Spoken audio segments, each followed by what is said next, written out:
मुंबईमधील भायखळा पूर्व पश्चिम परिसर जोडणाऱ्या उड्डाणपुलाच्या पुनर्बांधणीच्या कामाला गती आली आहे। आतापर्यंत या पुलाचं 60% काम पूर्ण झालंय। गेल्या अनेक वर्षांपासून या पुलाचं काम धीम्या गतीने सुरू होतं, पण आता या कामाला गती मिळाली असून हा उड्डाणपूल येणाऱ्या काळामध्ये नागरिकांचं आकर्षण ठरणार आहे।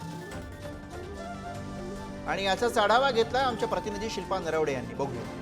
मुंबई शहरातील जे धोकादायक पूल बनले होते त्यांचं काम हे झपाट्याने आता मुंबई शहरामध्ये सुरू होत असलेलं पाहायला मिळते।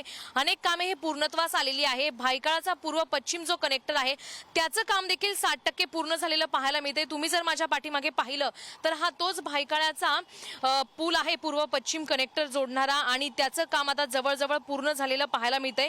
ऑक्टोबर 2025 पर्यंत हा पूल वाहतूकदारांसाठी खुला करण्याचं नियोजन देखील करण्यात आलेलं आहे। तुम्ही जर पाहिलं तर हे काम जवळजवळ आपल्याला पूर्ण झालेलं पाहायला मिळतंय।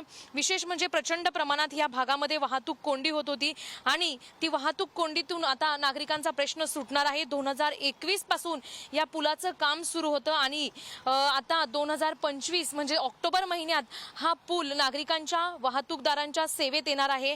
झपाट्याने या कामाला गती आलेली पाहायला मिळत आहे। विशेष म्हणजे खास आकर्षण म्हणजे या उड्डाण पुलावर सेल्फी पॉइंट्स देखील असणार आहे, त्यामुळे नागरिकांना या पुलावरून जाताना येताना छायाचित्र देखील टिपता येणार आहे। त्यामुळे नागरिकांना दिलासा मिळणार असल्याचं चित्र सध्या स्पष्ट झालेलं आहे।